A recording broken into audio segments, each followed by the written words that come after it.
Sub division cream park के SDO साहब को कमरे के अंदर नहीं जाने दिया जा रहा। कमरे के बाहर खड़े हैं एसडीओ साहब हैं सब डिवीज़न के क्रीम पार्क के। मेरे ही बंदे हैं, मैंने इन्हीं पे रिलाय करके मैंने दफ्तर चलाना होता है।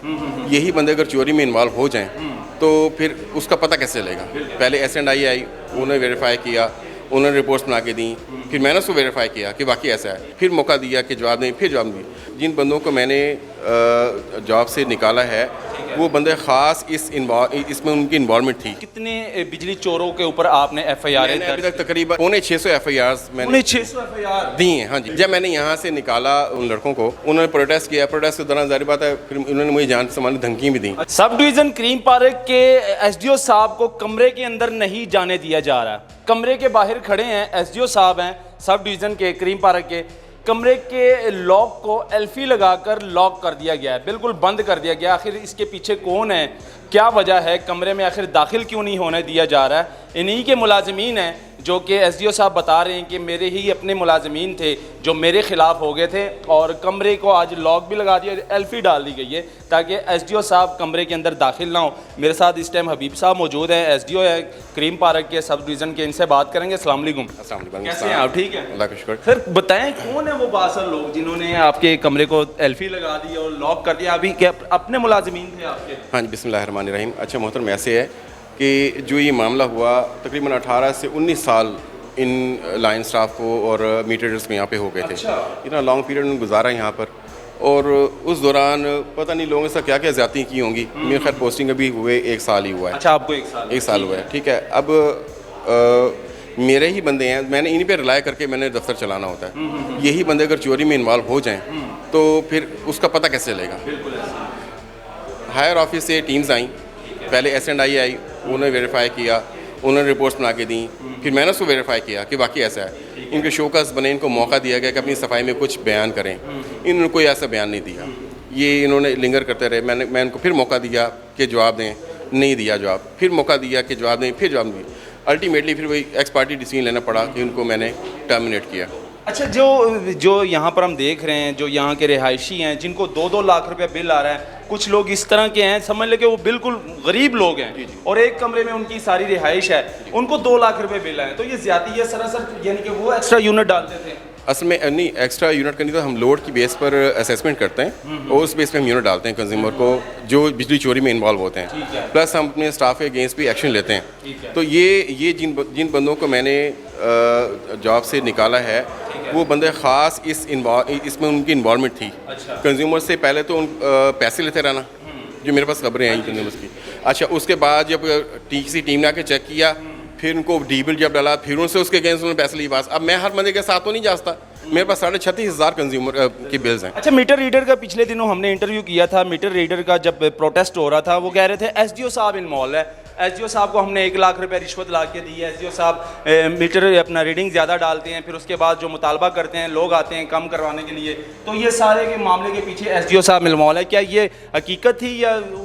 देखें 18-19 साल में ऐसा कोई भी किसी भी मैं चाहता हूँ कि बाकी अफसरान भी जो हैं, अगर ऐसे आपके कल्प्रिट्स में इन्वॉल्वमेंट है किसी आपके स्टाफ मेंबर की, उसके खिलाफ एक्शन ले और ले भी रहे हैं। खाली मेरी सब नहीं, बाकी सब में भी एसडीओज एक्शंस वगैरह एक्शन ले रहे हैं। अच्छा, जहाँ तक मेरे सब का ताल्लुक है, ये क्या करते थे पहले इन्होंने अपनी असामियाँ बना रखी थी, उनसे पैसे लेते रहे। अब जब एजेंसी ने आके चेक किया, पता चला ये बिजली चोरी है। अब वो कंज्यूमर्स आए, उन्होंने कहा जी हाँ जी तो मेल मिला के इसी असर कर देने। अब वो कंज्यूमर जब एक्शन में हमने लिया तो अब बिल जब डला उन्होंने जी हमारे जी हमें इतने लाख का बिल आ गया। भाई जब तुम इतने अरसे से चोरियाँ कर रहे हो। सर, आपके आते हुए यहाँ पर कितने बिजली चोरों के ऊपर आपने FIR? अभी तक तकरीबन 650 FIRs मैंने 600 FIR दी हैं। हाँ जी, जिसमें मैं 600 फैमिलियाँ बिजली चोरी कर रही थी। जी कर रही थी, ठीक है। अब मैं कहता हूँ किसी भी बंदे की जरूरत नहीं, 1 या 2 या 10-15 होंगे जो बिजली चोरी में डायरेक्ट इन्वॉल्व होंगे, हमारा बंदा ना इन्वॉल्व। लेकिन कभी भी ऐसा नहीं होता कि कोई भी हमारे मीटर को पता ना लगे यहाँ चोरी। अब एक जगह AC लगा हुआ है, उधर 300-400 यूनिट का बिल आ रहा हो और एक जगह AC नहीं लगा हुआ, उधर बिल आ रहा हो 800 यूनिट का। तो अगर मीटर को नहीं पता चल रहा है यहाँ AC लगा हुआ है और यहाँ 300-400 यूनिट का बिल कैसे आ, सारा पता होता है, पता होता है ना। अब वो बंदे कहें जी हमें नहीं पता और फिर जब उनको मौका दिया गया वो जवाब भी ना दें, अल्टीमेटली फिर आप क्या शोकाज जारी करते थे? किए थे बाकायदा, वो मेरी पूरी कॉपीज हर चीज़ मौजूद है मेरे पास। उनको मैंने मौका भी दिया, उसमें वो हाजिर नहीं हुई, ना ही उन्होंने रिटर्न को जवाब दिया। अच्छा, इसके बारे में बताएं, ये कौन से मुलाजमीन हैं जिन्होंने जब मैंने यहाँ से निकाला उन लड़कों को, तो उन्होंने प्रोटेस्ट किया। प्रोटेस्ट के दौरान जारी बात है फिर उन्होंने मुझे जान से मारने धमकी भी दी। अच्छा, ठीक है, फिर मैंने जाके FIR लॉन्च की पुलिस स्टेशन में। 506 जी बिल्कुल, FIR लॉन्च की। वो FIR के लिए FIR हो जाएगी लॉन्च, मैंने भी एप्लीकेशन दी हुई है एप्लीकेशन इस्तगासे की। ठीक है, उन्होंने बुलाया कि जी आप आएँ, ये वो करें। मैंने कहा मैं पैचअप नहीं करना, जो एक्चुअल मेरी जान को खतरा है, कल को मुझे मार जाए, कुछ हो जाए, नुकसान हो जाए, तो कौन जिम्मेदार है। एज ए जॉब जो मेरी बनती थी वो मैंने जॉब की है।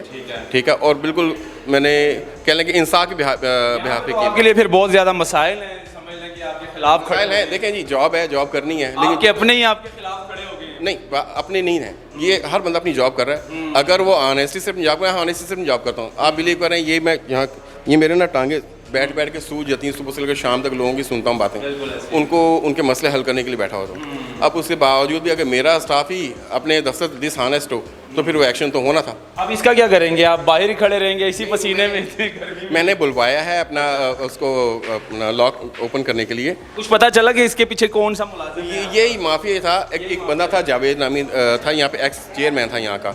वो खुद तो साइलेंट बैठा हुआ, लेकिन उसने ये कारिंदे अपने यहाँ रखे हुए थे। और ये कारिंदे इनके ऊपर उसका इतना, देखें, एक बाहर का बंदा आपको जब ब्लैकमेल करेगा, जब आपके अंदर कोई ना कोई नेगेटिविटी होगी। आपने अपने मुलाजमों के ऊपर FIR करवाई? मुलाजिम FIR नहीं बनती ना, वो तो उसकी जरूरत नहीं है ना। जब हमने बात है, हमारे मुलाजिम का जो ताल्लुक था वो था बिजली चोरी में इन्वॉल्वमेंट का, फैसिलिटेशन का।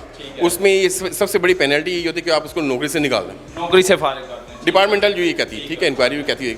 FIR कंज्यूमर भी ज़्यादा इसमें बराबर का शरीक है। FIR कंज्यूमर भी देगी कि उसने बिजली चोरी क्यों की, क्योंकि बेनिफिशियरी कंज्यूमर है, तो उसमें FIR हम उस पर बनती है, हम उस पर FIR कराते हैं। चलें जी, हमारे साथ हबीब साहब मौजूद हैं, सब डिवीज़न करीम पार्क के, और यहाँ पर देख लें कि कमरे के बाहर खड़े हैं गर्मी की हालत में। जाहिर सी बात है, आवाम तो खड़ी रहती है गर्मी, लाइट का इंतज़ार करती है कि लाइट कब आए, और इतनी गालियाँ पड़ती हैं, यकीन माने आप लोग इतनी गालियाँ निकालते हैं जब 2-2 घंटे मुसलसल लाइट जाती है, इन लोगों को गालियाँ निकालते हैं। लेकिन आज खुद SDO साहब यहाँ पर खड़े हैं और लॉक कर दिया गया, इसके अंदर एल्फी लगा दी गई।